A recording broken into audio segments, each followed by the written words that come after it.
Peace, human families of the planet Earth. You are now tuned in live to Super Heru Radio. I'm your host, the original and one and only Super Heru Radio. I'm your host, Aseer the Dugateers, along with my co-host, Selena, the Empress of 10,000 Years, more Black Hawk, Saga Aside, the whole House of El, and all of the nobles throughout North, Central, South America, our Europa, our Asia, Asia Noor, you know what I'm saying? Everybody out there, man. Love and light and protection to all of those people who are facing and under occupation right now. With all of the things and all the crazy stuff that's going on in Turkey, as well as in Syria, all of the color revolution and the color wars and stuff that got popping over there. We definitely want to give love and light to all of those remnants and descendants of the original Moroccan Empire, who by treaty is still connected, you know what I'm saying, to us. And whether you realize it or not, whether you want to believe it or not, all of these wars and stuff that these people are fighting and doing their thing, man, I'm telling you, that's all in divine order, and it's all connected to the Moors, you know what I'm saying?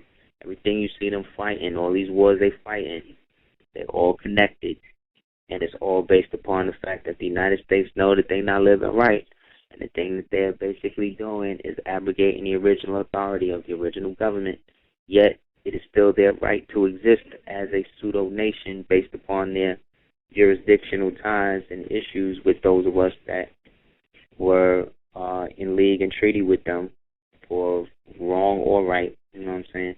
So we definitely want to give support to anybody in the aspect of a freedom fighter or freedom fighting in general, you know what I'm saying? Real freedom fighting, not the colorable revolutionary stuff that they got popping off and all of the crazy stuff that they, you know, got people out here doing. So with all of that being said, you know, we want to always give thanks and praise to the ancestors and the Creator for all of that which we know, all of that which we're about to know, and all of that which we have forgotten, because all of that has come in to make us who and what we are. And as an ontologist, for those people that don't know what that means, that's like a metaphysician in practice, or excuse me, a metaphysician in operative form. I'm just letting you know that a lot of the internal stuff that's going on in the greater so-called community, we gotta really pay attention that it doesn't, whatever personal beefs or whatever people got with their own individual agenda, if you are coming in the name of the divine and the national movement, man, and you invoking the prophet, I'm really seeing that you gotta come correct, man. Because if not, you wind up in a position where people are going to look at you sideways, because in my opinion, man, I've never read nothing or heard nothing that came from that man in terms of reinstating and repatriating back to the original consensus that wasn't true. And prior to people's basic perception, there is a direct way to do and declare what you want. But like I said, there's different levels to things.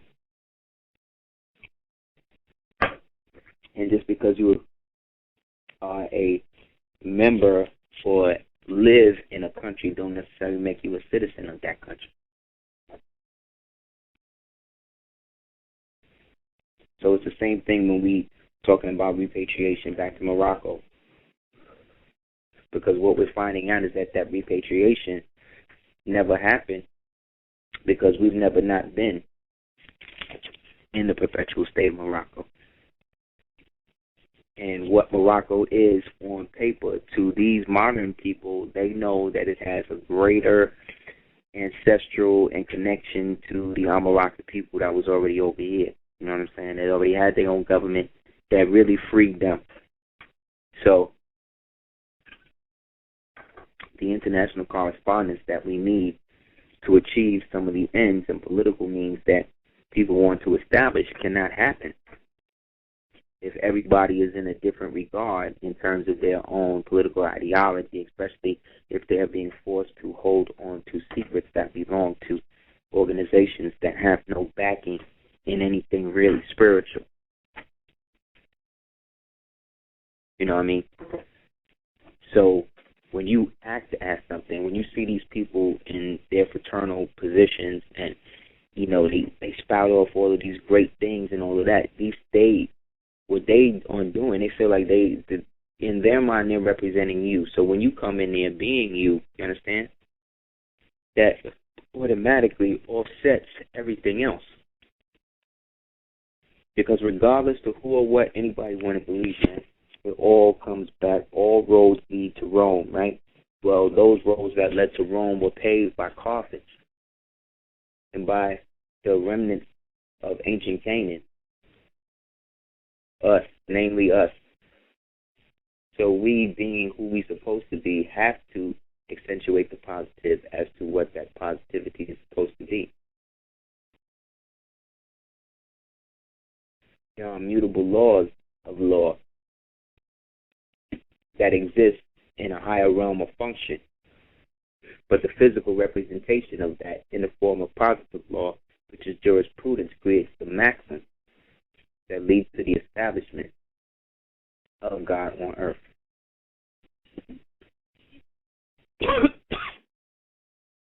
So the new thing is you got one faction of Moors now saying that Moors who deal and understand law enough to be able to file motions, affidavits, unseat judges, all the things that these Moors are doing. You have a certain contingency now of Moorish ideology that's now saying that that's not Moorish science, that has nothing to do with what the Prophet or whatever was doing and all of that. Meaning, like, the Prophet was just automatically, you know, pulled the abracadabra and then just made everything happen for us, and then did it without putting and recording nothing nowhere or understanding law at a basic level. So this shows you the level of buffoonery and idiocracy that has beset your nation by people who fear real law, because essentially what would happen would be that they would then find documentation that says that they are functioning under a line that's not really legitimate, meaning that they are really a part of a clandestine organization that was set up by somebody who wasn't even really a bey or a real sheik like that. He was a grand advisor. Now, I'm not trying to take that from him, but in the research that I've been doing on the man, talking about Seacrest and Bay, coming from being a janitor to the temple to being a grand advisor, there was only but so far he could take it because he was a Shriner.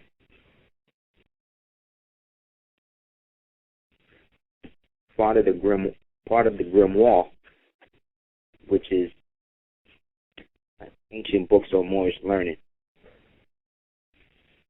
Part of the protocols of the grimoire would be that you would have the operative side and the speculative side, and that the true adept or the true adepts would be able to bypass the speculative side and go through the operative, or those who are in the speculative would somehow rise to the operative faction. Right? However, those who went the speculative route first and then became bound by the oath could then only go but so far, because they were ashamed of themselves and their nakedness. So they were made to wear an apron. And basically they were ashamed and had to then wear gloves, because now their hands were dirty, because they were now committed to the earth or bound to the earth. You understand? And then were remade into the position now of the so-called freed and accepted made son. So the overall function of what they call the craft, when you really look up the word craft as they're putting it or using it in the context, it is another word for trick. So there are those who are acting as the light, and then those who are the real light.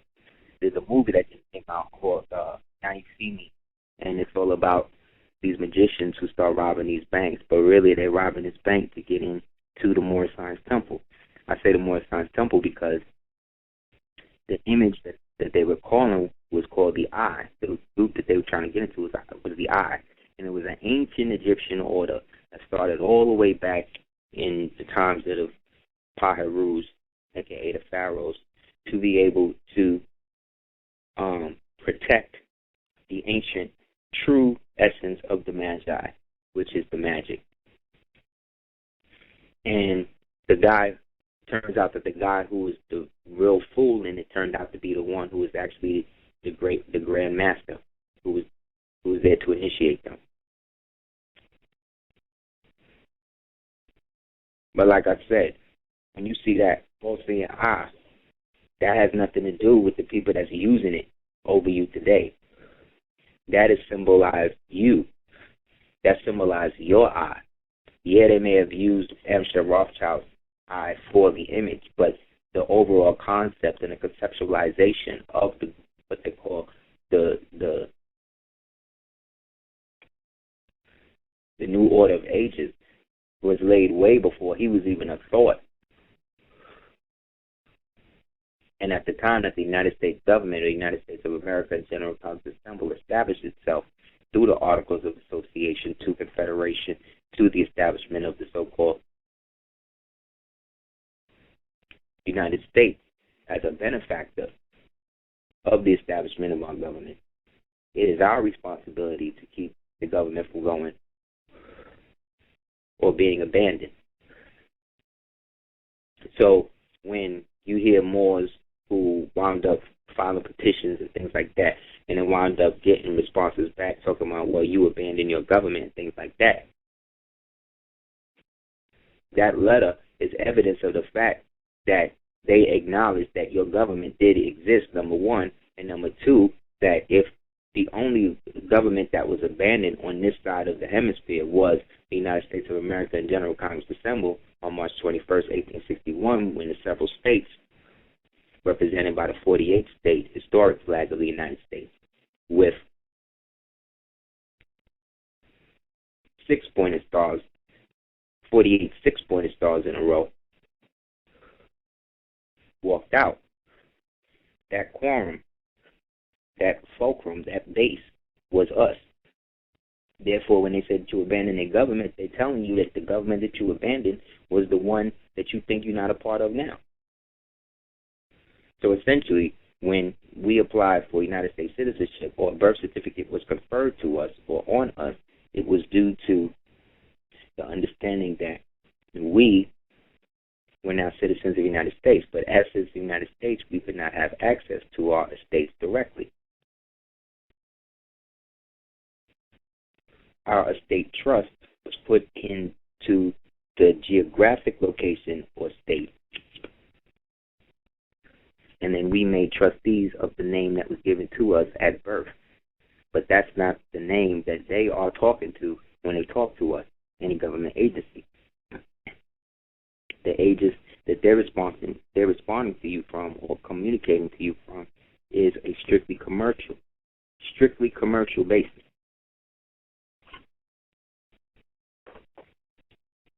So,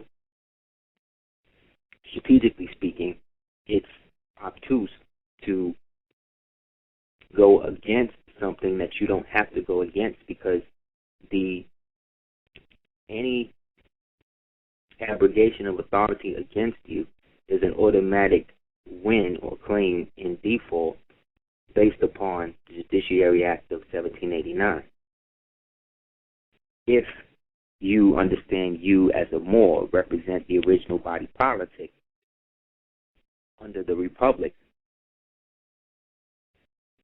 then you would know that as a remnant of those several states, you are the one that's in the position to reconstitute that at the behest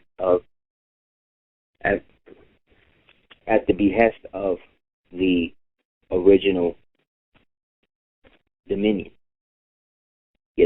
dominion has been almost overlapped by a blanket of colorable states.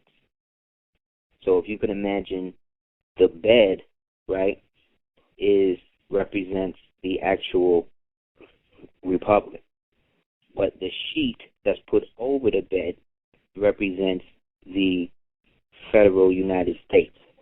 See what I'm saying? Then the comforter that you put over that would then represent the colorable law as binding one to the other.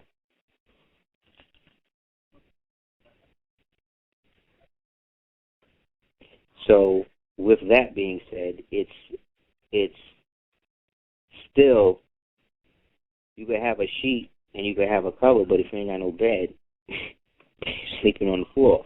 You understand? So the bed is actually the base, right, or the foundation of the establishment of what was to come after. So when you see them doing series like the Men Who Built America and all of this, what you're seeing is the people who descended from the people who knew what was going down with that whole thing that happened at Havana, when Havana was Havana with a B. And that culmination put Cuba in a situation where they felt that they needed to make it more commercial. Let's look at what one of people who herald these people's in high regard opinion says about this whole thing. Let me see if I can find it.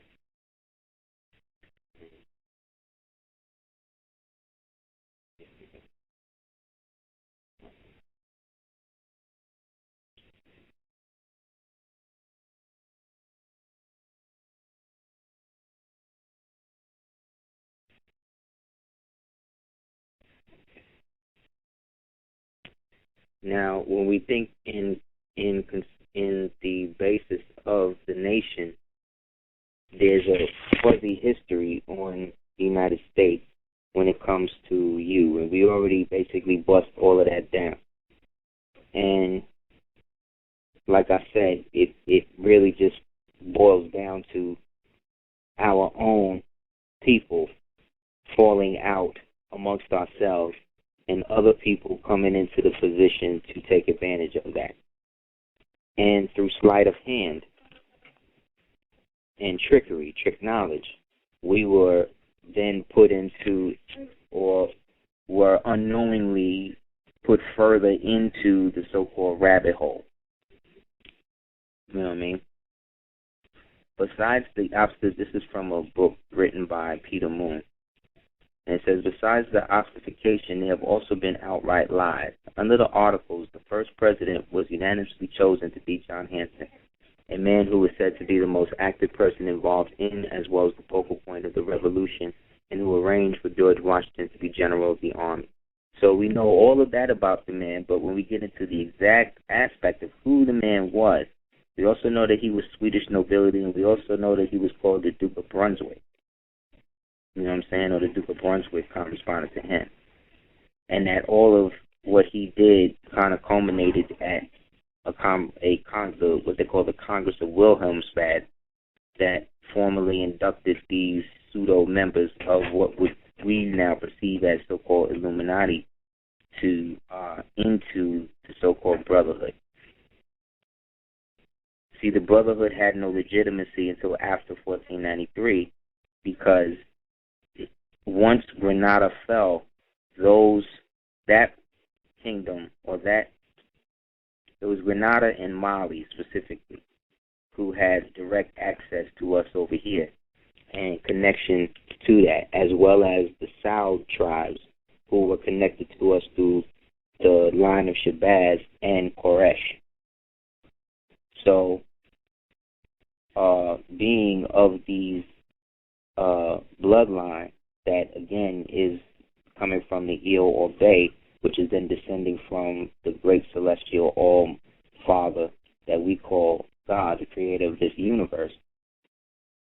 by taking the eo and the bay at the end of your name, you are connecting yourself back to this ancient line of kings and queens and empresses or whatever who culminated and finally resulted in what we call the Almoracan Empire or the Moorish Empire,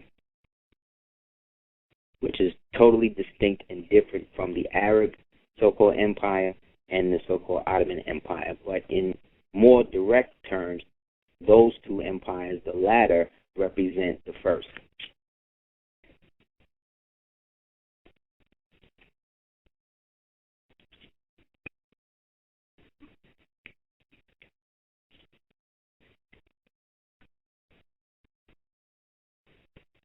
So when people start talking about law and all of that, and then tell you at the same mouth that law is the third principle in Islam.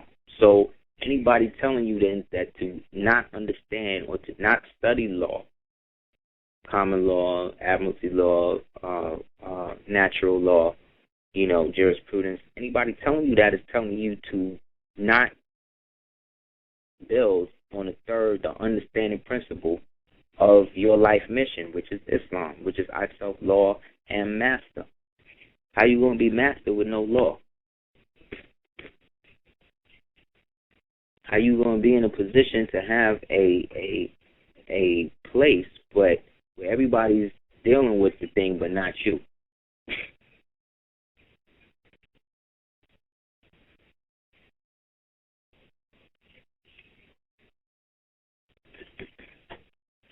So as we've already deduced that Egypt was over here and what we perceive as Kem or Kemet was over there with its sub-position under the jurisdiction of the Meroe Kush.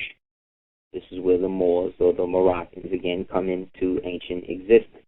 Yet most of this evidence exists in places like the Vatican archives, things like that. So being that the Vatican has been formally disestablished due to the establishment of the International Court, then at the same time, that would also mean that we would have to then take into account that these lands are now forfeit, and that only the true bays or bailiffs of 100 being the name for the corporation that we call the Curio Vatinicano, right, which means the Holy See. We now understand that when we talk about being put beyond the sea, we're talking about beyond the realm or the jurisdiction of the so-called Vatican, or what we call Rome, which patterned itself after ancient Rome, which was a vassalage country under your empire of ancient Carthage. Carthage and Morocco is the same thing. Phoenicia and Morocco is the same thing. Numidia and Morocco is the same thing. America and Morocco is the same thing. Carthage and Morocco is the same thing. You see what I'm saying?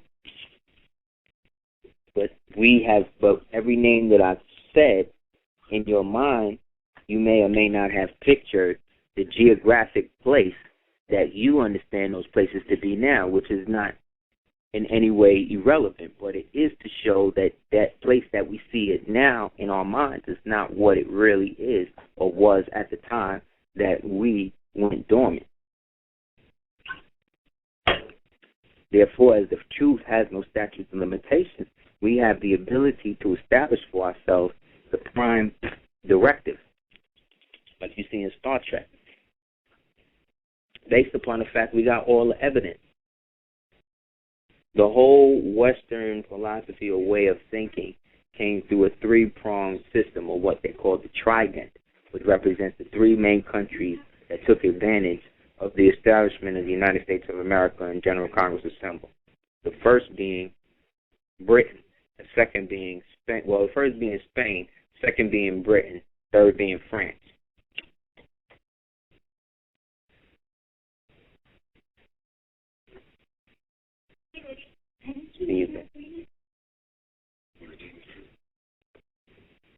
So this has become the system because we don't understand where we at. Because you have orders like the Order of the Grand Orient that work in conjunction with the Janissary, which is now the Jesuit system. The Jesuit system was based on the Janissary system, manifested or created by the Turks. Peter Moon goes on to say, another interesting aspect of the Moors has to do with their influence upon the early white settlers after the ruling parties that already existed in America, and with the ruling parties that already existed in America. At the time of the Indian nations, those people had their own system of checks and balances in place. Historians generally accept the Iroquois nation as having derived the template by which the colonists formed the current constitution. The Iroquois were not a race of people per se, but considered to be several different tribes and clans, Eels and Bays, which spoke some language and operated under the most powerful and workable system of government known at that time. It was based upon the idea that the thinking should rule as opposed to the force of violence. You see, that the thinking people should rule and not those who want to promote force of violence. The Iroquois were a matriarchal culture where the women chose the men who would serve as the council leaders, and above is acceptable to historians. But the Moors are the missing link in how the above played into our current culture. See that?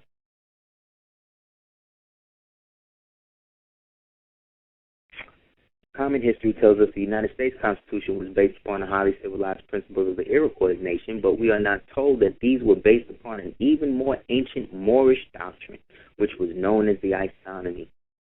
While I cannot give complete justice to isonomy in a brief article, we can begin by recognizing the etymological of isonomy is derived from isonomos, meaning right law. The essential fundamental principles of isonomy refers to the spiritual nature of justice and peace as it applies to the social order or governmental political society in which it is adapted and enforced based upon the positive law principle: love, truth, peace, freedom, justice, and equality. So every time you invoke that, you're invoking the original aspect of the government that gave birth to the Six Nations, which then gave birth to the Iroquois, which then gave birth to the United States of America and General Congress Assembly, which then gave birth to the Continental Congress, which then gave birth to the Confederation, which then gave birth to the so-called freedom of the colonies. The slaves, basically, who now act as the wardens. But they are all trustees. But the difference is they are all trustees that are running a government where, they're running a whole, they're trustees that's acting as the trustor over the original trustees who don't remember.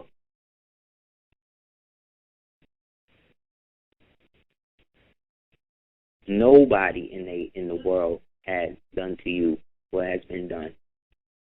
Nobody. That's why your Holocaust is so mental. That's why your people seem so insane. The compass and the square was used as a means to navigate before you were able to access the pineal organ to the point that you were able to activate your flawless navigation.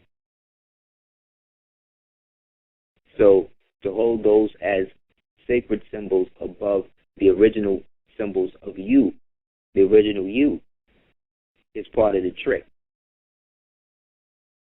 Part of making you think that that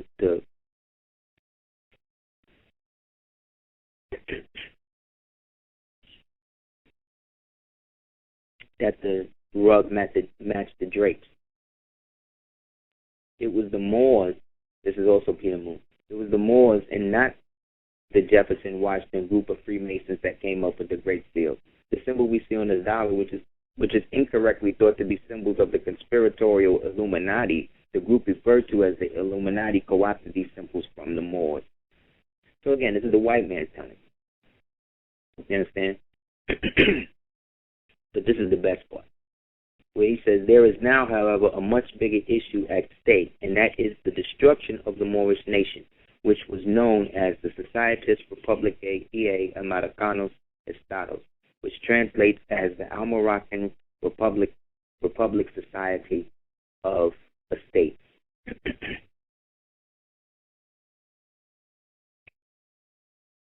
At the time of the founding of this country, America was called Al-Modagan, or the Monacan, which also translates to Mohegan.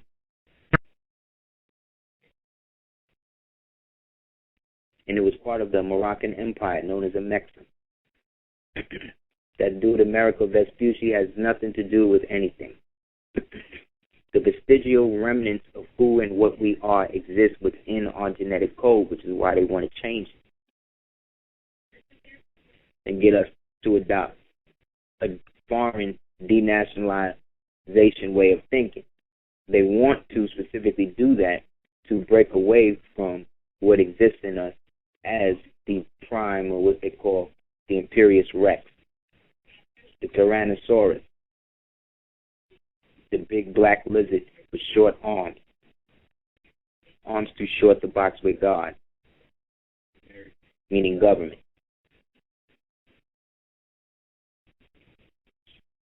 You, as the original holder of your individual genetic estate, was established before you came into existence. Yet that establishment was based on an earlier establishment that had a foundation to draw over 1 billion years of memory from to produce you in physical form, coming out of the triple stage darkness, the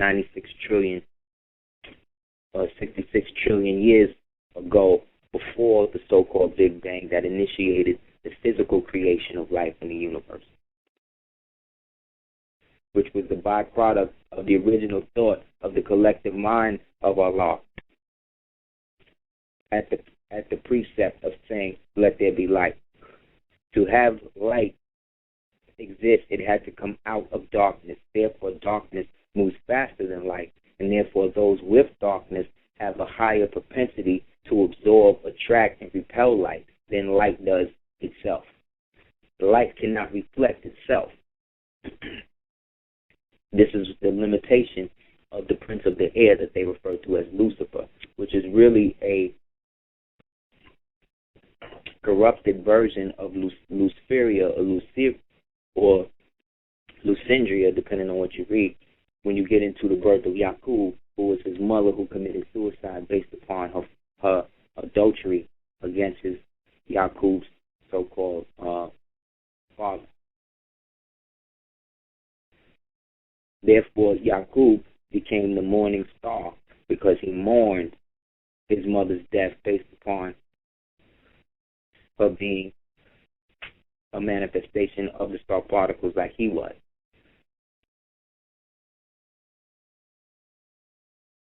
She fell from heaven and then wound up on the physical earth, and now was forced to live a life above ground instead of on the inner earth with her lover, who was Yaqub's uncle, who she was cheating on against his father. When it was found out what happened, they were both exiled, and because she lamented what happened so much, she allegedly killed herself. And in the process, Yaqub only sees dark-skinned people coming and killing his family, or remnants of his family. And now because he is the big-headed scientist, being that he is half Shayuk, half Kisani, he's now forced to live above ground amongst regular so-called Asiatic, above ground Asiatic humans, post-Atlantean. We see them as freaks. And so he's ridiculed and scorned up until a certain point, and then winds up becoming school because he's, then got the star particle essence directly due to his direct lineage and knowledge of that. And then the rest becomes history.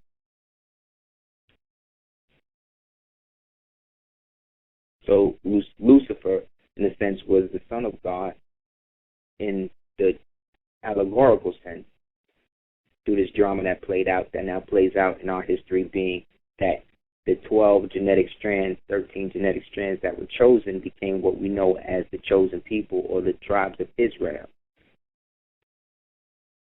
Those who had the genetic manipulation in them to either activate or deactivate the so-called leprosy. Who out of them would come a people who would be immune to all of that and eventually rise up from the depths to the heights and then manifest a true culture based on the teachings of Yakshmal, who was Yakub's cousin, who was born in the inner earth and went through the exact opposite upbringing. But all he saw was original people loving each other and all of that. So whether we want to believe that the Shayuk, which is the Shaykh, which is where we get sheep from, activates the manifestation of that, and why the original Moors or those with the extended cranial capacities, especially in Elamana and Philadelphia over here, will wear the turbans and the feathers to walk around regular people. That's why they wore them like that, because it showed an extension of the brain, the cranial capacity. Also, so if you was to just wear a fez, then that's like a representation of Mount Kailash, which is the only mountain that that nobody can really go to like that, again, but the Moors. When you look at it, it's shaped like a fez with the tassel swooping around it in the form of the water. But this is then bringing in the Ahmadiyya and Ramayana aspect of your Moorish Asiatic history through the Bhagavad Gita and all of that, which was co-opted by the people who were calling themselves Aryans, which were the Hindus who were exiled from India, who wound up over here and then mixed with the descendants of Hushin and then produced the people we call Mexicans, as well as Chinese, American Chinese.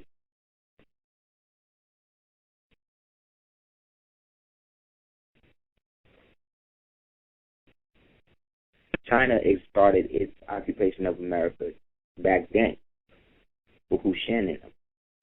The Chinese and the Mexicans have similar genetic markers.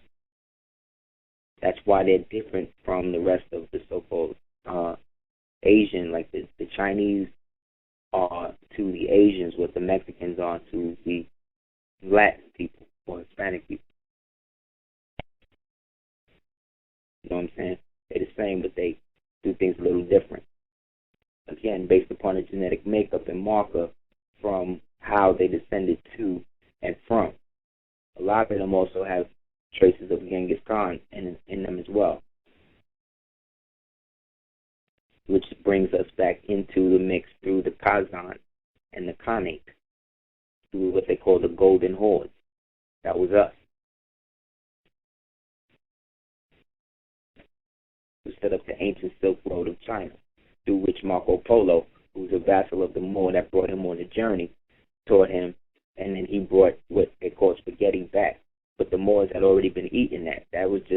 He just became privy to that because he was a squire that was raised up and then went in service of the Vatican. The original Vatican of the Holy Roman Empire was a necessary coup with the Vatican that they set up in Italy for the Caucasian serfs and slaves to deal with. That's why the Vatican is freezing the image of St. Corvinus that's on or was on Benedict's symbol. That's the symbol he was using to come in because he was a Nazi, which then brought him to the Thule society system, which then brought him to the Holy Roman Emperor, which was then the Kaiser aspect. And then through the Polish side, he had the Boyar aspect, which was the Russian Moor, from places like Belarusia and stuff like that. But this is also back when the Ottomans was running stuff, and they was running stuff in comparison to how the old Moorish dynasty was running stuff. So they were in league with Morocco because technically they were under Morocco, and therefore that put them in league or somewhat in league or over the British up until 1914, in which Lawrence of Arabia T.E. Lawrence came in as a Shriner and through the British MI5 system and infiltrated the Bedouin from the House of Saud under Faisal,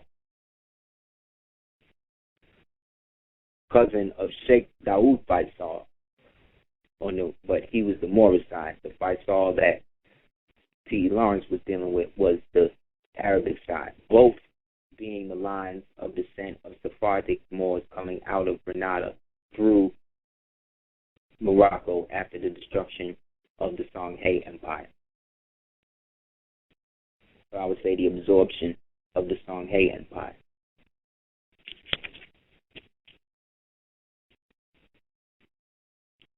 So all of this translates to us at the time that this is going on over here, being put into or coming out of the so-called chattel system that was being perpetually put on us through those 85 years between 1779 and 1865. Technically 1854, because we begin the Civil War as Moors from the occupation of or the secession in the Confederate Cherokee Regiment, out of which Albert Pike was a lowly private under Noble Drew Ali's father, John Drew, who was a Cahokia Moor who married a Washita Turner named Eliza. So this is the guy who rewrote the whole Scottish Rite thing. So this shows you, again, the connection as to why a lot of people don't want you to access that position for yourself. This was a letter that was written by the prophet way back to Brother Lomax Bay in Detroit. Big up to Detroit Moors in the conscious community in Detroit. He said, "Dear brother, be very careful of propaganda and news that you hear. There is a certain movement from the churches to destroy our movement and dishonor me, and that have been made and that have men paid, both Europeans and Asiatics, and any outside letter that you receive, let me know the message, and I will know that you are a Moor, and I favor Moors. We Moors must stand in unity. We stand together according to the deeds and actions." You see, that's law, he's saying. Right? Deeds and actions, and not by words of lips. This letter is to be read to the temple. The 8th of January is my birthday, and that will be our Christmas. Do the knowledge to that. And that will be our Christmas. And all presents that are to be sent on that day, I look for all faithful Moors to send me presents on that day, no matter how small or large. Why? Because if people send him Christmas presents on January 8th through the mail, that is now registered as a Moorish holiday through the mail, through the general post, you see, which then activates us on the civic capacity to put a decree or motion in public record that this be the days for the whatever. So on January 8th, no Moors go to school. The same way you have Jewish holidays and nobody's doing that, is the same way we're supposed to do it. We're supposed to observe these things. But we don't do that because we look at our leaders as subjects of the so-called United States government. We don't look at them as who and what they are, representatives of our government on earth, as it was or as it is in heaven. So this becomes, like I said, the conundrum when we deal with the establishment of who and what we are. This is a story about how Teddy Roosevelt was put on blast by El Razuli, who was one of the last Mubu Ahmed El Rasuli, who was considered to be a Barbary pirate, who was unhappy with the Sultan of Morocco for allowing the French to have a great sway of influence in the country and could do what they wanted so long as they gave the emperor toys. The Sultan Abdul Aziz got bicycles, 25 grand pianos, over 600 cameras, and even a gold car, even though Morocco had no role. Well, Rasuli had enough, so he decided to act, not in the violent way that seemed more prevalent, based on how he was, I guess, at the time, in general, as had been pervasive in Islamic politics for generations. No, he decided to follow a script that could have been written out of Hollywood. By kidnapping the wealthy American Eon Paradikaris and ransoming him to the Moroccan government, he hoped to involve the United States and bring great shame and disrepute to the government, which would then lead to its demise. See that? So now look at that today. You have people who, because they are in a physical temple and are descending and coming from a line that they believe is connected legitimately to the prophet, are now decreeing that those of us who are Moors who are not necessarily from a card-carrying temple are not legitimate. But what we represent based on this as an analogy would be that the temples would then represent the so-called Moroccan government. That we as traditional, as chieftains now, right, and then we would represent the so-called Moorish chieftains who are actually in the field, that's actually in the so-called world, dealing with other people other than Moors, displaying and showing and proving that Moors exist in law and in other forms of res, are now seen as somehow usurping the position that the temples believe that they're supposed to have. So this is the same prime example, or why we're in this position now and where this all comes from. So he hoped to involve the United States, bring great shame and disrepute to the United States government, and lead to the Moroccan government, and would lead to its demise. His plan worked. He got the attention of none other than the old Rough Rider himself, Teddy Roosevelt. The Rough Riders were he was part of, or leader of, the last bastion of Moor killers that went out to kill the last of the Apache and the Comanche and the rest of those Moors that was fighting against, real Moors that was fighting against the last of the expansion. And he killed them and slaughtered them all. Anyway, Teddy Roosevelt then from there went on to be mayor of New York, and then from there to be president. Teddy Roosevelt, whose re-election campaign was in need of a boost, Roosevelt seized the opportunity and sent a negotiator, even though Rasuli had a reputation for sending messages back with their throats slit, or even just sending them back with just their heads. Roosevelt, in this case, Rasuli didn't provoke Roosevelt that directly, but was being difficult. He finally agreed to release the tycoon for what was equivalent to $70,000, then changed his mind. That provoked Teddy Roosevelt. He sent a telegram to the envoy instructing him to proceed cautiously, and had numerous other items. But it also included the phrase, "The government wants Pericardius alive," or Rasuli dead. In typical Roosevelt fashion, TR sent a bunch of battleships to the coast of Morocco. The Republican convention had unanimously renominated President Roosevelt, but the atmosphere was dull and litless until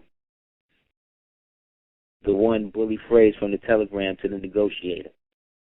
When the conventioneers heard that Teddy Roosevelt wanted the prisoner back and the captive dead, wild cheers of applause erupted in the convention floor, and the campaign was off to the races. It turned out it was all for naught, because by the time that the telegram reached Rasuli, he had already changed his mind again, accepted the money, and released Paradikaris.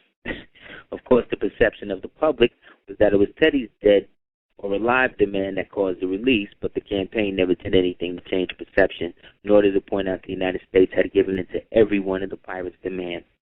This is why the United States, or people have so much problems with pirates today, because the Somali pirates are really also descendants and part of the old Rif dynasty.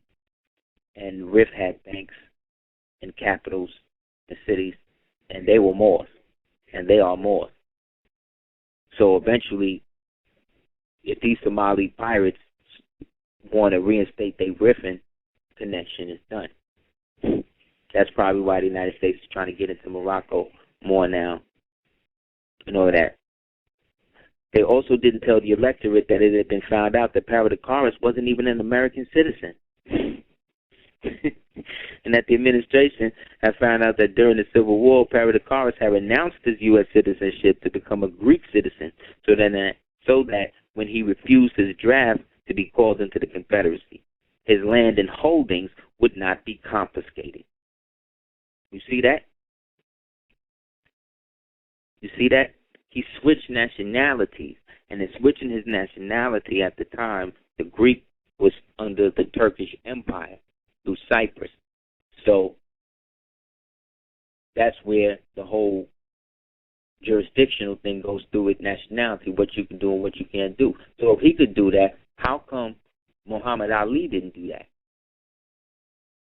Think about it.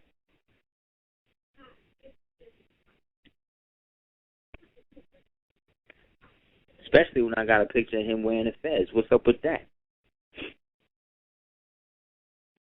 Don't tell me he ain't know.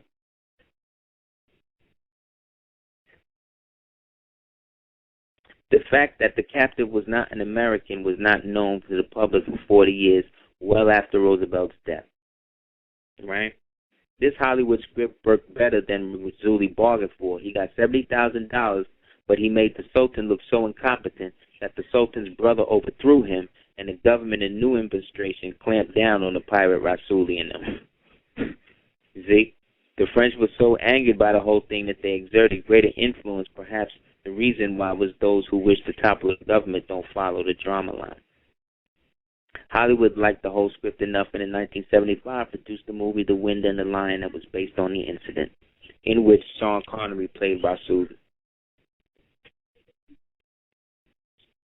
So again, man, this is real talk. This was going on while the Negro Black Codes was now enacted on us in America to keep us now out of what was happening politically in the kingdoms and dominions of Morocco that we were tied to internationally based upon that aspect of Morocco being here. Al-Mudakan, which is North Africa, or Northwest, Southwest Africa, a.k.a. Northwest, Southwest of Mexico. That's why it has so many names, because you have so many different Moors, and only some of them had access to this place, based upon their ascendancy and their capacity to weed out those who were coming to usurpate the original people, who happened to have their own government. So there was something called a Free Moor Petition, which was ruled by Edward Rutledge, which basically stated that Moors who were subjects of the emperor, being free in the state, are not triable by the law, for better ordering or governing the so-called Negroes or other slaves. Therefore, that means that you, as a subject of the Emperor of Morocco, are the Emperor of Morocco and cannot be tried as a Negro in any state around any slave. And notice that they made a delineation between Negroes and other slaves, because a Negro is not specifically a so-called black or dark-skinned person. It became that because that became the most marketable, because I guess we did the most with the term. See what I'm saying? We adopted it so much that it became real. And now this became the history that they could follow, and then they could deal with us and treat us along the lines of what that history dictated. So because they play the bad guy in it, you play the good guy. But really, you're the bad guy because you're not understanding that you are your own protectorate.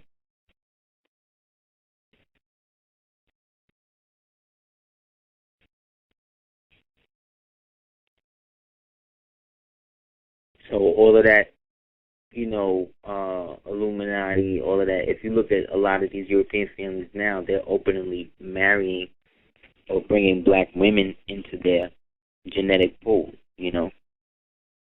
And even in Europe, they're letting more so-called black women specifically into public office and things like that. So you have this influx of Moorish women, you know what I'm saying, coming in with not real knowledge of themselves, because most of them are, again, married to European albino men who also have white mistresses and things like that, because that's the European fashion that the Americans have always tried to adopt, when the Americans were more polygamous in nature, based upon the matriarchal system.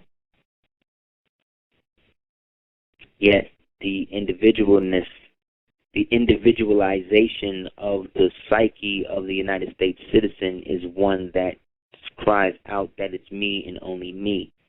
So you can't really, you can have a problem when you are focused more on what your intent is than the other person that you with. So if there are times where you feeling good and you want to be in your Moorish habit and your mate is like, oh, you wearing that again, then you got to do the knowledge, because unless when she puts on something you doing the same, then that's imbalance. And that's a sign that there's something in her that is uncomfortable with that. Especially if you were trying to strive to be more natural and she is still trying to be spiritual, let's say, internally, but then physically still doing things to hurt herself or destroy herself. It's positive reinforcement. If more men were positive in accepting a woman in her natural state, maybe women could come off of the preoccupation of feeling that they need outside things to enhance what they already are. When a lot of the issues that women have with themselves, as well as men have with themselves, is really over laziness. I'm talking by myself too. Like, the things I should do more physically in terms of health and working out and stuff, But there's an aspect of procrastination when it comes to you individually, and then when you're intellectual, it's even worse, because then you can, intellectualize it like you're not doing it, and really it's just like you're not doing it. But nobody can make you. It's something that is internal, and when you have drive, like knowledge itself gives you drive to do shit. You know what I mean? You want to see a better world now. You want shit to be better. You want to be able to see a world where, you could be who you want to be, really. And not just the illusion of that, so long as you go along with people being able to rape babies and, maim and kill and cut up people on TV and all that. Like, that's not just society. So if that's not just society, but you were born here and you were given the right to have your own government and your own place to do here, and there's enactments for you to be able to do that, then why wouldn't you do that? They did it, and they didn't even have the right to do shit they did. But they did it through tacit consent, based upon niggas hating on the fact that most of us over here didn't want to keep vouching and getting caught up in wars. That's how Crispus Attucks got popped, man. That's just how he got popped. He at the bar chilling. He don't really live on a colony, but he from around there. And he there to go see his man, who he's trying to help buy out of freedom. And then the redcoats come there, these new, fresh off the boat, white boys that's landlocked now and ain't seen home in all this time. And then he see them start brutalizing one of their citizens. And then he get up and try to say something and they pop him. And then that's what set off the whole thing, because he was a citizen of the free republic. He was a national. They're going to write that he was a slave. They're going to do all of that. But wait till you see the records in the Vatican and in the secret chamber under the White House and what the secret president got in his archives and all of that. When all of that stuff come out, it's going to be nothing. Everybody going to know. Everybody doing that. They make movies about it every day. But they've already created plausible deniability based upon the movie and the books being written about it. being an author, being somebody who wrote a book, I understand what that really means now. And what it's like to have now these beings, that people talk to you about these beings that you created that are now living in the world somewhere.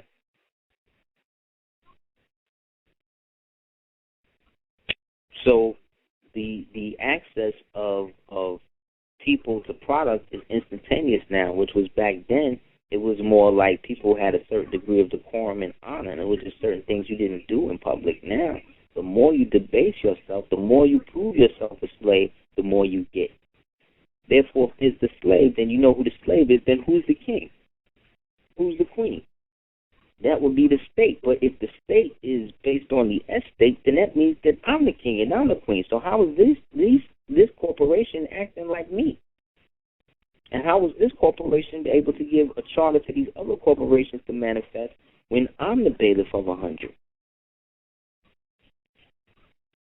But I can't be the bailiff of 100 if I'm telling them that my ancestors came from across the water first. I can't be that if I was always decreed as a slave first, because now I'm using their trademark copyrighted version of how the slave trade went, right? And now I am putting myself under the jurisdiction of what was already set out to be. So if I say, okay, I'm a descendant from Kunta Kinte, so then based upon what Kunta Kinte went through, then that means that I am the descendant of that now. So the triumph of me, of who I am now, is not me going back to my original place. Because in the roots they went back, but they wound up coming back over here because they realized they weren't African. In the series, that's what happened. But nobody remembered the series. But the fact that they still showing you that in 2013 shows you how far you've come and how far you haven't. Money does not mean success. Progress does not mean success. Progress means moving forward, however that is. Therefore, the hubris of the black community is the fact that they have allowed themselves to be led for the past 150 years by a class of people who were chosen to be an elite by them based upon their collusion with a lie. Again, looking at Django, this is why Stephen, when you see him in the first scene, you see him in the room, in the upper room, which is the pineal organ of the house, writing and signing the checks. So this brutalization that you see going on with these black people and all that, what he was really showing you in that movie was that it was really all a big scam that was being perpetrated on people mentally by them not understanding who and what they were, that they were actually free.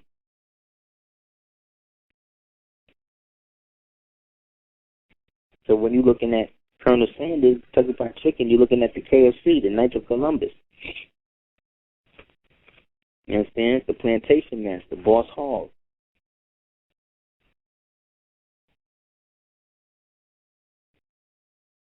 These are the symbols of so-called white oppression in this country, when really they're symbols of Masonic collusion through agreement.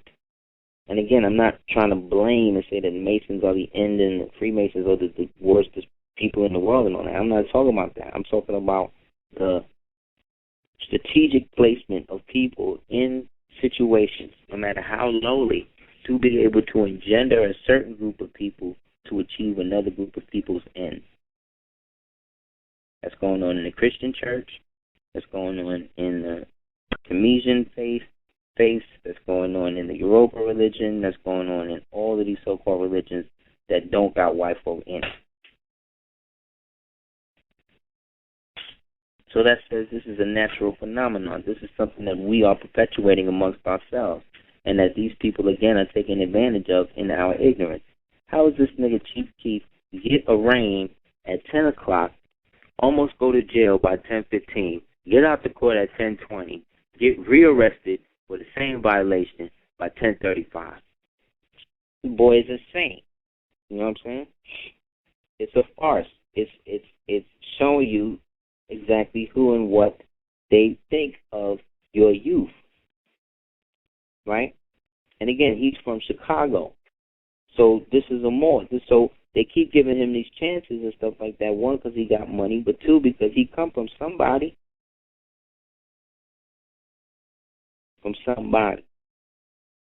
So that alone, that protection, as my grandmother say, just like you got people working against you, you always got more people praying for you. Or else you wouldn't be here. And that's real talk. They want you to break out of the herd. Once you break out of the herd, that's when you approach and giving everything. So you'll come back into the system as a 14th Amendment citizen under whatever contract they give you now.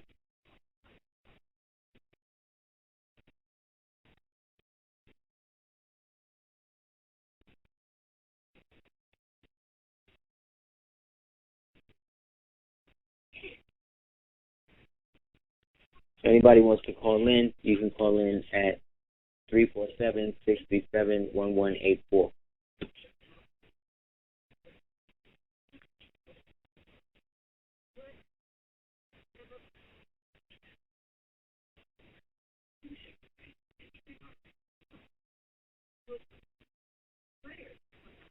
Three 476371184.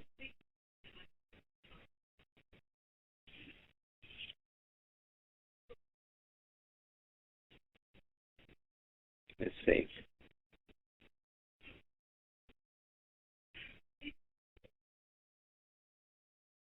Historically, this is from a treaty from a book called "The Government of the Ancient of the Ottoman Empire under Suleiman the Magnificent." Historically, there have been three major periods of declaring independence. The years from 1776 to the revolutions of 1848 in Europe, the immediate aftermath of the First World War with the breakup of the Ottoman and the Austrian-Hungarian empires, that was the Moorish and the Holy Roman Empire, and the decades from 1945 to 1979, when 70 newly independent states emerged from the records of the European colonial economy.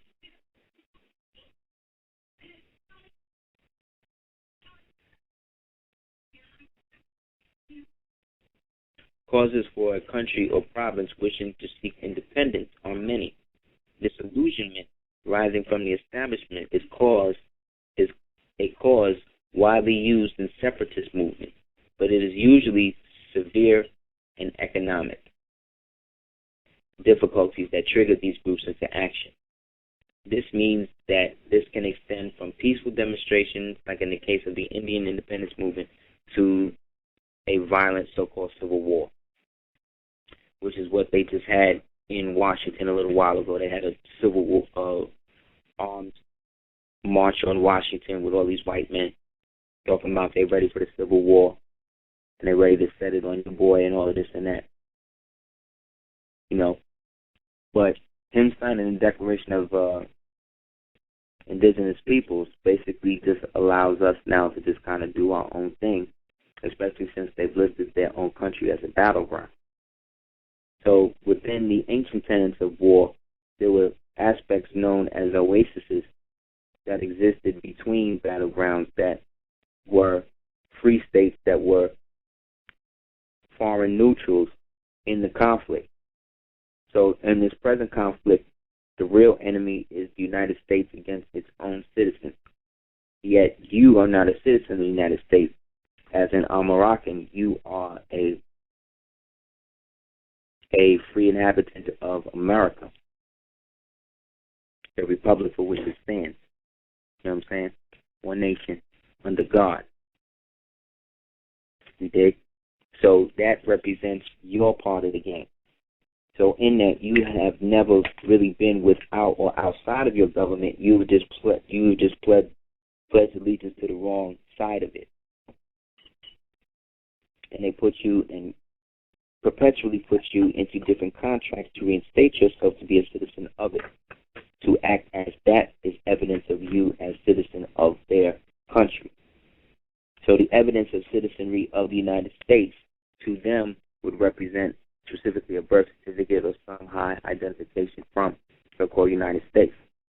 which is verification of you as a true or Moorish American citizen, ill or beg, which again puts you into the original freehold or free estates that existed here prior to the establishment of what these people did over us. So when you see Washington with the Moor standing behind him, what they call Prince Whipple or sometimes Peter Salem, but sometimes I interchange them with Peter Salem and Salem Poor. All of these are markers that they put or that were put in our history by creators of it to make us look at it and think something else.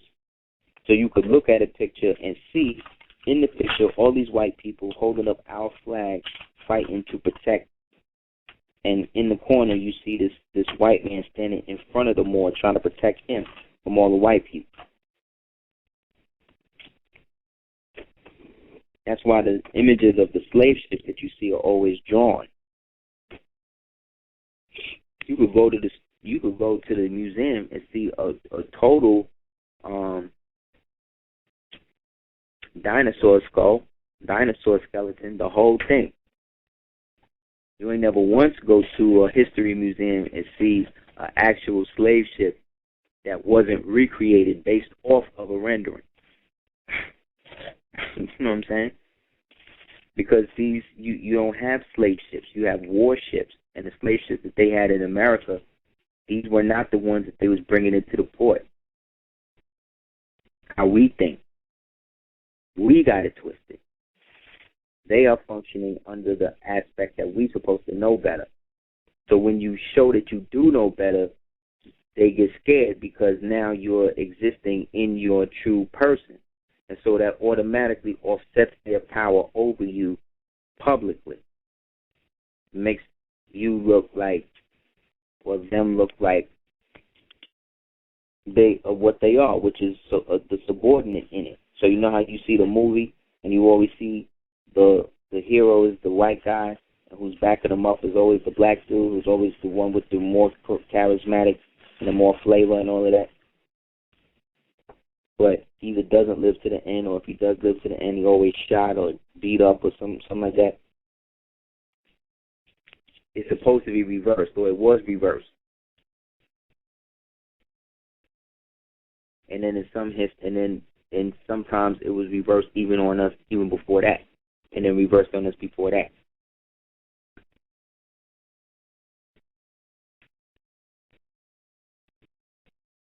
But there's always been one core people.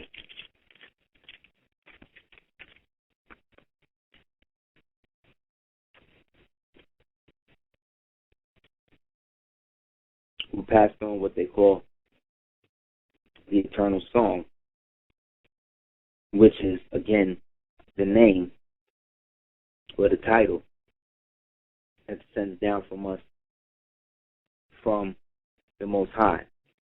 So the Bible is scripture, and scriptural law is a state law. You understand?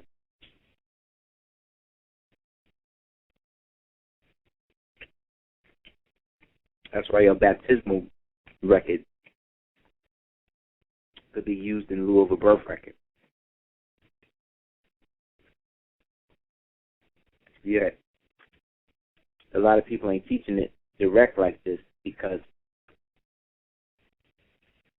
when you teach people how to do it and they start to function with it on their own,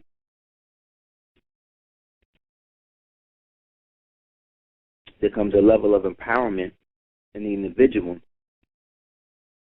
that manifests as gratitude to the person that gives them the knowledge.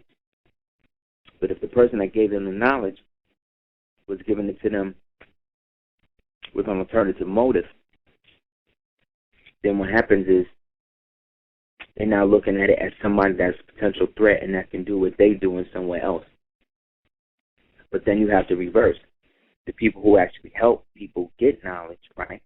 And then these people that they help wind up trying to use that knowledge to then box the person who gave them that out of position and then defame that person. So there's always the reverse, the yin and yang of the same problem, but in it, the same problem is the same. Dissatisfaction and ingratitude. And ingratitude. Ungratitude.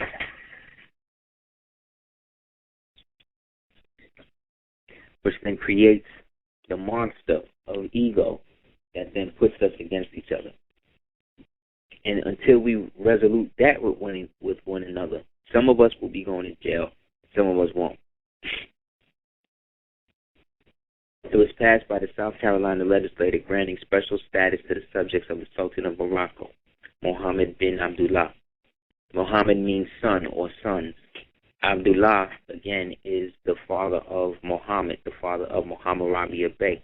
Therefore, this is our descendant as well. And Mohammed, again, represents the Moors. So this is really a code for us. When you know that the religion of Islam was actually a created physical aspect of the non-physical aspect of our Islam through the isonomy that was being practiced by the Moors of the Almoravian Empire. The Almoravian Empire being first peopled by the Almoracans of the Society Republicae Monarchos Estados, and then secondly being the ancient Moabites, or descendants of those, or remnants of those, who chose to come back over here and through that established the Almoravian Empire as the way to do so, with the capital of this union being at Granada. From 711 AD all the way up to 1493. After which, the show and prove of this comes when we see that Cortez and all of them started coming into South America, due to the fact that South America was the direct connection point, or where a lot of the Moors were selling ports from and were selling stuff. See, we already had the port system and all of that set up. That's why Granada was so ill. That's why the Moors were so ill, because they was being supplied by Moors from over here. So they had technology and stuff that they was bringing from over here over there. So the Moors that were traditionally Moors, or Moors coming up in what we now call the continent of Africa, Northern Africa, were really then the descendants of the Malian Moors that automatically had a connection to us over here, which helped with their technological advancements and navigational capabilities, also being descendants of the Garamantes and the so-called Moors of ancient Carthage, we call Phoenicians, creators of the ancient dyes of royal purples and blues and maroons through the Murex. So it was recognized that it recognized the Moors as white people with jury duty as a privilege. Moors were not to be subjected to the laws governing blacks and slaves. You understand? This is in 1790.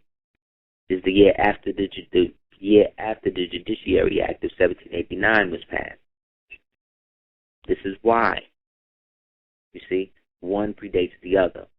On January 20th, the position was presented to South Carolina House of Representatives from a group of 8 individuals, 8 being Saturn, meaning father, who were subjects of the Moroccan Emperor and residents of the colony.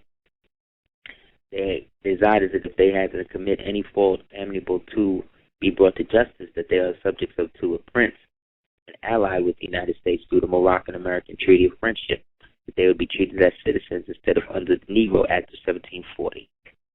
Free Moors, Francis, Daniel, Hammond, and Samuel, petitioned on behalf of themselves and their wives Fatima, Flora, Sarah, and Clarinda.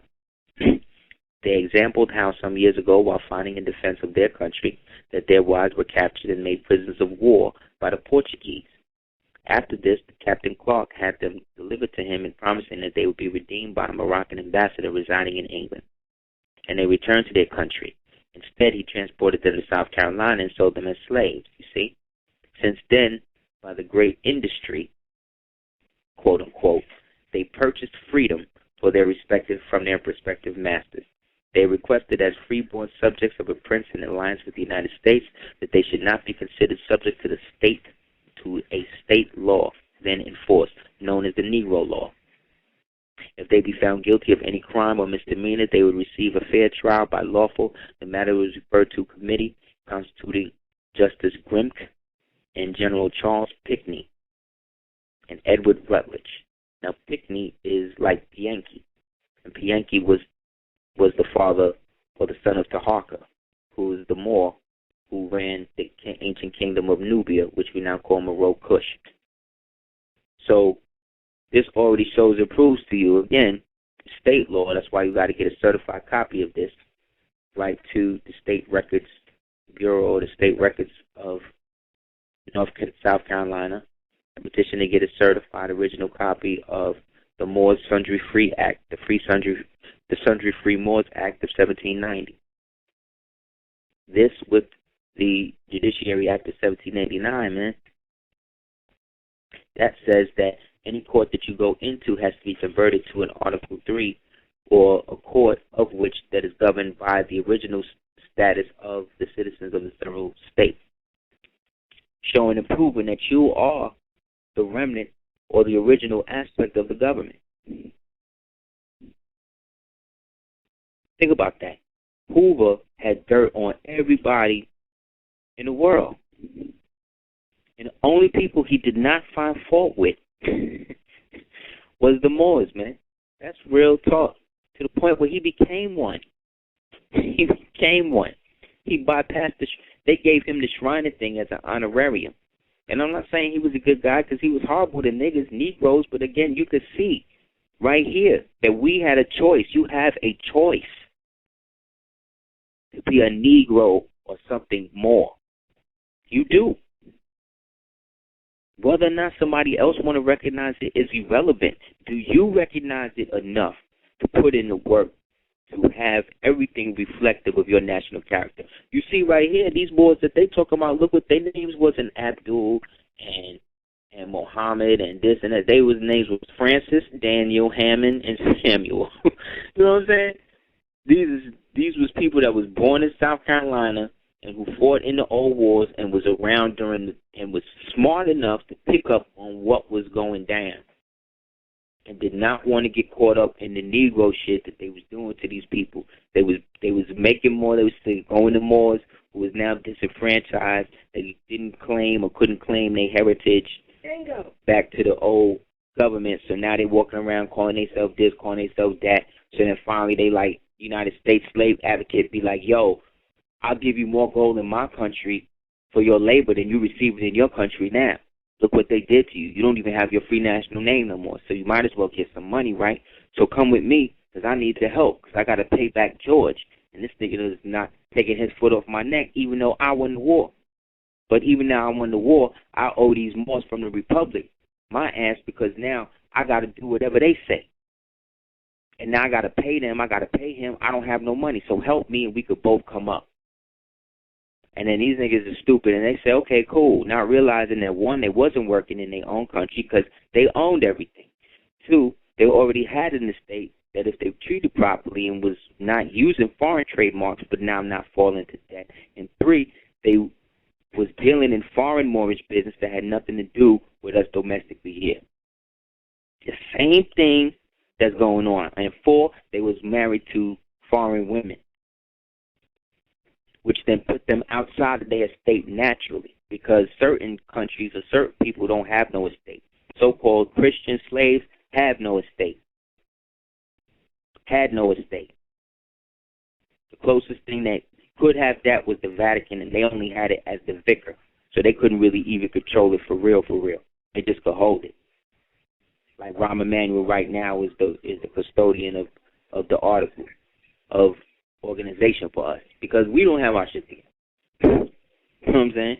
But technically that's still his job, and really he ain't gonna do nothing to it. Put it like this. It might be safer. In his hands it might be safer right now. Because you don't know what these niggas would do if they had the original copy of that shit on them right now. What some of these Moors would do. Papa said the one thing that surprised me is when I see a Moor do right. That's real talk, man. This is what was going on back then. I'm not making it up. So it's coming from something.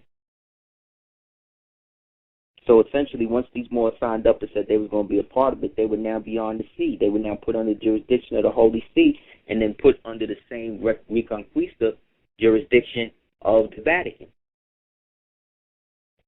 that followed the Moors from Granada over here through the Portuguese, who Morisco Moors that were just hungry and gave way and led to the rise of the Barbary.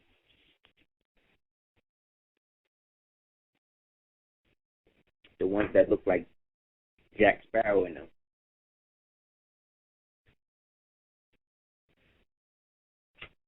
So these Moors sign up in England.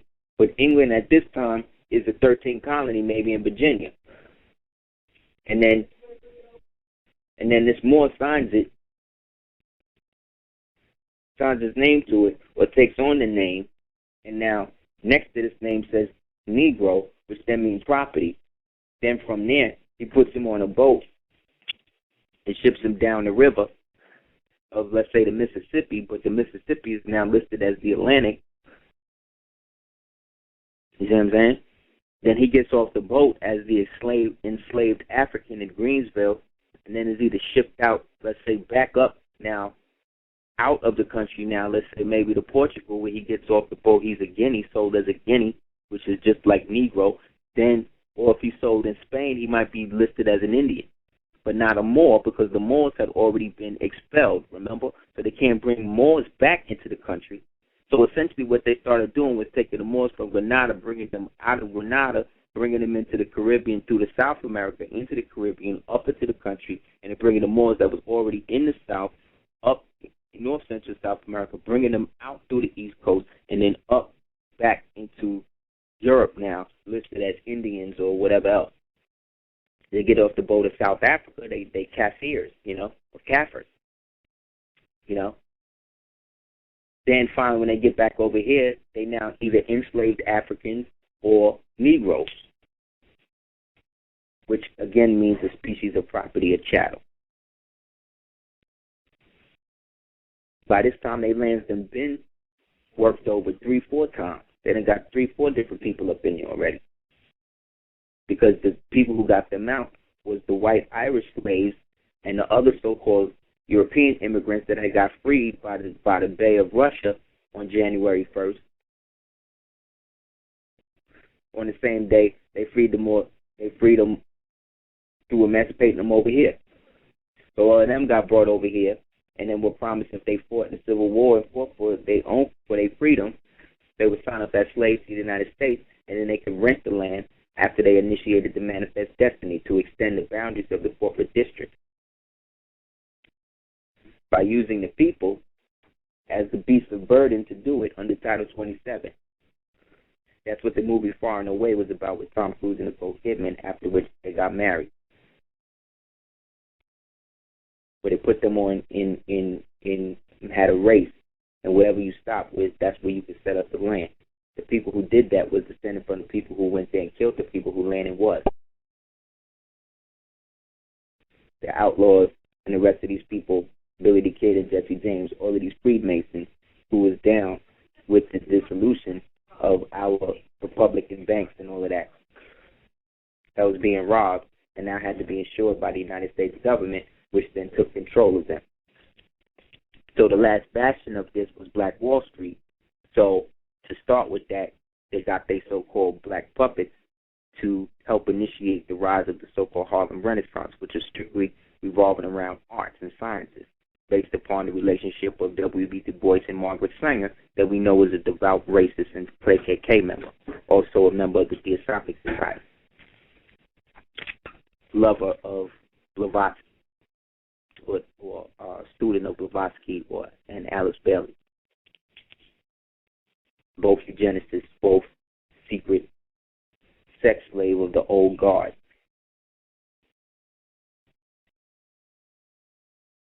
Blavatsky being the old nursemaid of Hitler, and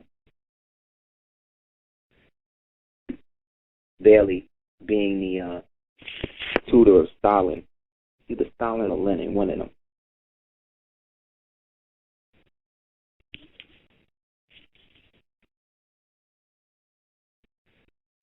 So the shaping of the modern world is based upon the dismemberment of the Moroccan Empire, based on the destruction of the original Republic of America and the substitution of its democracy.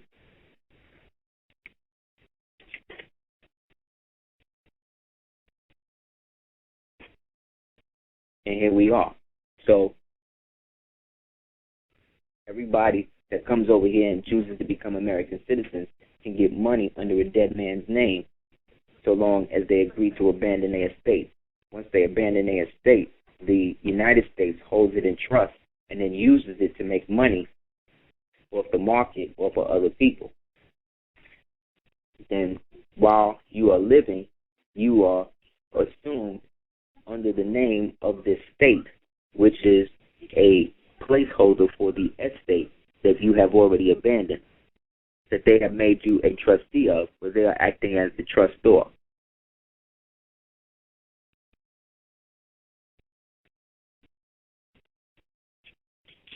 So the patriot angle, the white angle, was without spirituality and manifested over time. So there's people who they all talk about: Winston Stroud, David Clarence, David Wynn Miller, all of them. Most of these guys grew up in the whole patriot culture, nigger hating culture, thing like that. And now that they into this sort of patriot American thing, they really starting to understand that they not from here like us, and that their ancestors again is these so-called red Indians that they're looking at today, and that we were the custodians of both of them, essentially. But their ancestors was smart enough to seize the moment and take advantage of the situation by robbing Peter to pay Paul.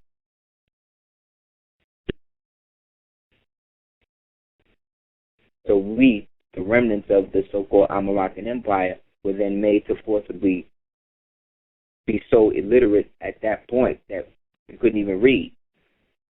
Because all it takes is one generation to do this to, and then the next generation, if you tell them the next generation that they've been youth forced, the mother and the father to tell the next generation that they've been in bondage for 300 years prior to them being born, they're going to believe it. Because that's what they was told, because they was told down as babies. You have more selling their babies to the United States for labor. They're doing that right now.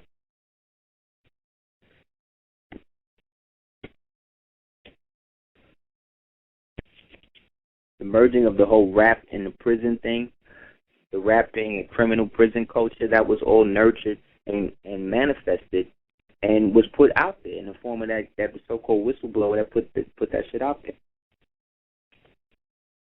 And it's led to the death of Tupac and Biggie and everybody else. But it's so passe now that the president just makes joke about it. Just makes jokes about it and all of that. And nobody's trying to find out what happened to these people. And everybody trying to say how great they are and all of that. They ain't trying to really get into that. Because you have dinner with these people. You play golf with the people who did it. You understand? So now, you got people like Snoop, going into, Rastafarianism and all that. That's great. If it's real, that's great. You know what I'm saying? I watched a little documentary the other day. If that's real, that's great. You know what I'm saying? But, at the same time, I was watching it. They had a thing on it, and he was like, yeah, he said, so imagine this. They stopped me. They was going to break into the house, get the guns. And then once they got the guns and all of that, they was like, okay, we'll take the guns, and then that's it. They arrested me, all of that. So think about this. I ain't have no gun. The cops, I'm already arrested by the police, and I got niggas trying to kill me. And they said, well, who's trying to kill you? And they looked at the camera and was like, I can't say. That's not the life to live, man. That's all, again, wearing the kilt, that Scottish Rite shit, wearing kilts and all of that, that has its price. These people be doing little, minimal things and acting like you up for it now?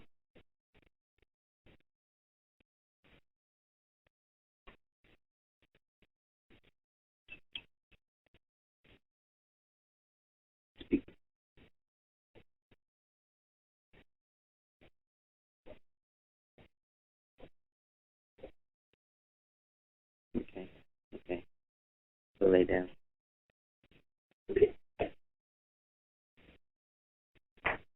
Go lay down. Go to sleep.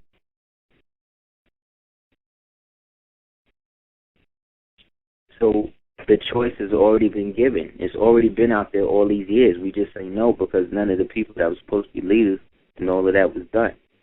I was also watching a documentary. The nigga Snoop was like, yo, when I spoke to Suge, the nigga was like, yo, the nigga Pac was kind of all right, like he was going to get out of it. But then when I saw the nigga, it was like, damn, this nigga's really done.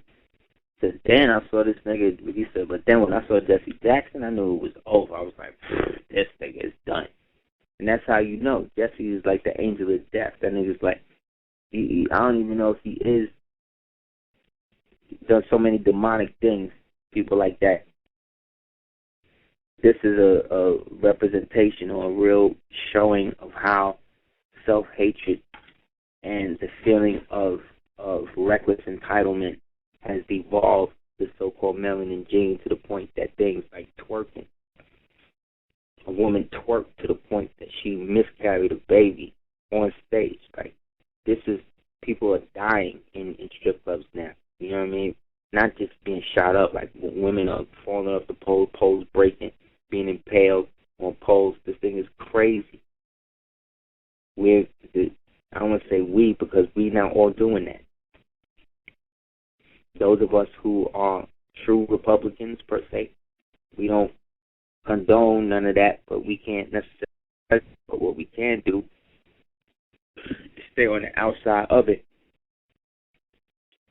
and not get so inundated with false truths and have remembrances that we don't understand that it's really us. It's not. Think about this.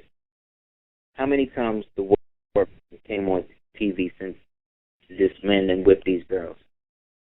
Look at this Miley Cyrus shit. Just looking, using this as an example. This twerk is like blank. So look at the example that this has now set to the point now that this so-called white girl has now legitimized it enough now where pretty soon you're going to see twerking contests with white girls.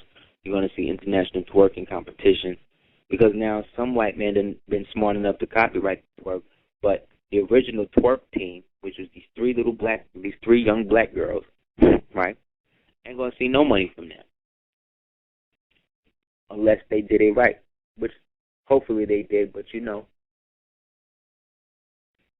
So, you know what I mean? Either way, it comes down to whether or not the erroneous is going to become apparent. Okay, let's look at this. Let's try to get at least 2 calls in before we go out. This is 347-651 on Super Heavy Radio.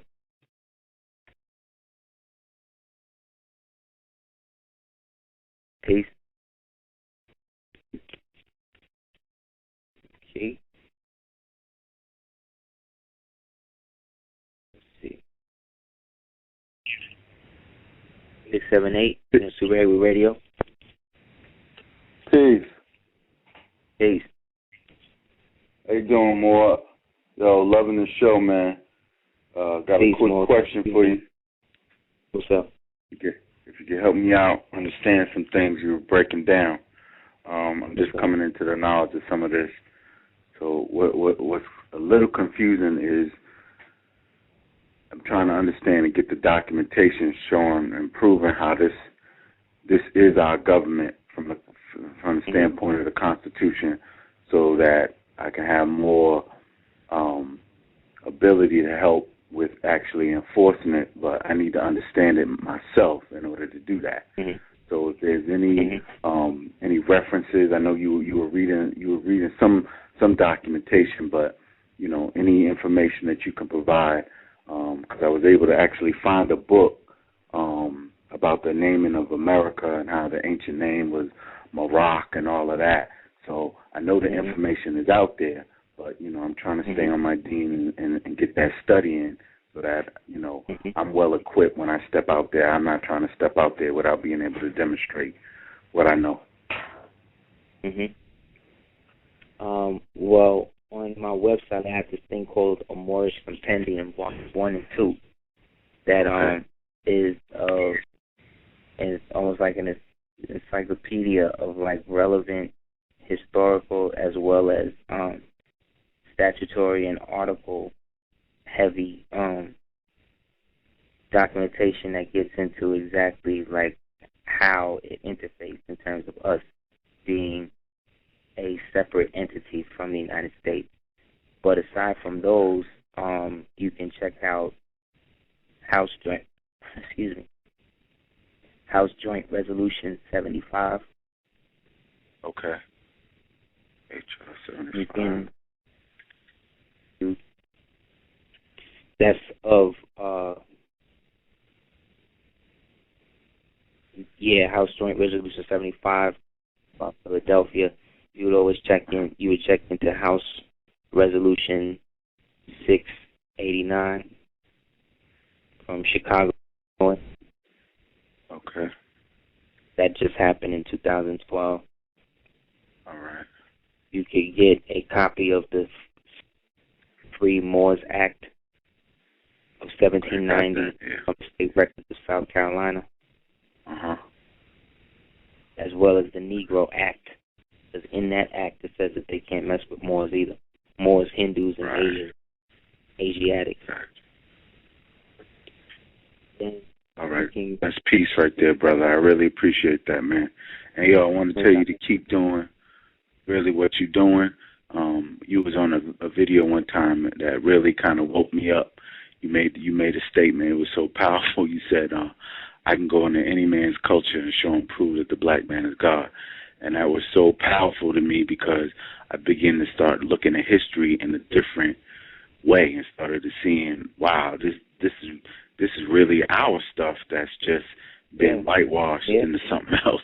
And I really appreciate you doing that, brother. Keep doing what you're doing. Thank you, man. Thank you, Lord. And I appreciate the support, my brother. Love and life to you, brother. Man, and good luck.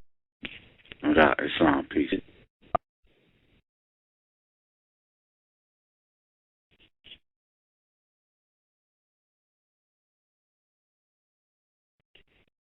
See. 434. No Super Heru Radio. Peace. Peace. Okay, you can hear me good. This is Queen saying peace to you, Selena Moore, and all the supportive listeners of your Super Heru show. I just wanted to ask a question and also, well, first the question was, could you expand upon when you said the baptismal record to be used in lieu of birth records? And two, I had a request if you could repeat the name of the book or any books titles. I can't remember the name, but the part of the show, I think it was in the middle, and I couldn't clearly hear it over the phone. Okay. I don't know if you have a list of those. Yeah, I can drop one for you. I can give you one. You said 9448? No, I said I can give you one as we talk. Oh, as you talk, okay. Well, your first question with the baptismal thing, as a Moroccan a Moroccan is somebody from the Kingdom of North Africa. An Moroccan is someone from the ancient empire of Al-Morocco, which represents North Central South America, Morocco, Tripoli, Libya, right? Spain, Germany, and Egypt, the Sudan, over into Ethiopia, and then further up back into Turkey, and then into Russia, and into Japan. So all of that represented where we had influence and dominion over, or places we helped found and start. So when we are baptized in the true faith of our Islam, right, that don't mean like you are now like like baptized like a Christian in the sense that, you are now somehow a subject, right? You mean you're not speaking of in a pool of water? You can do that. Like. I'm saying that as Moorish women and Moorish fathers and mothers, you are sheiks. Understand? So when you have a child and you are part of a temple that can offer a Moorish baptismal certificate or certificate of baptism, that acts as a free national, constitutionally protected, lawful instrument that proves that this child was baptized in the true faith of Islam, meaning that he's a Moor or she's a Moor from birth. Therefore, she is born free.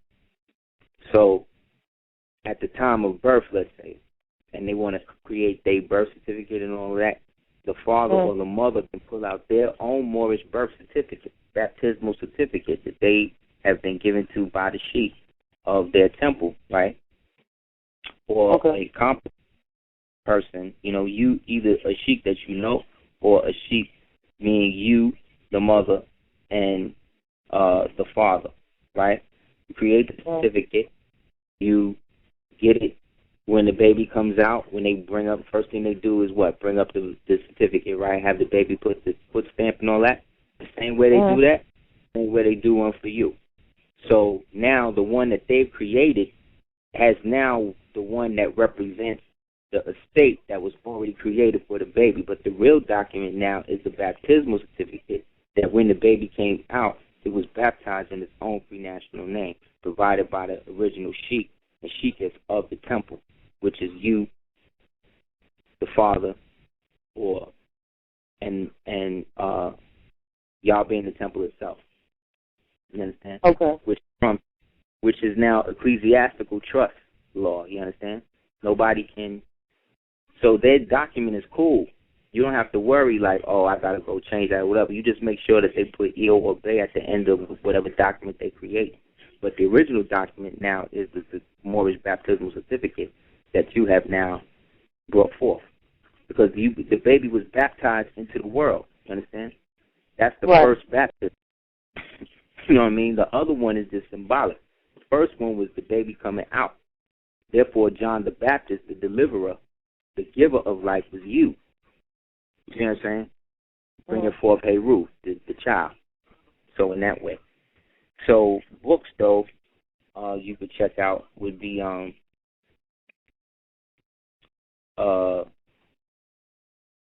history. You would check out books like Othello's Children in the New World.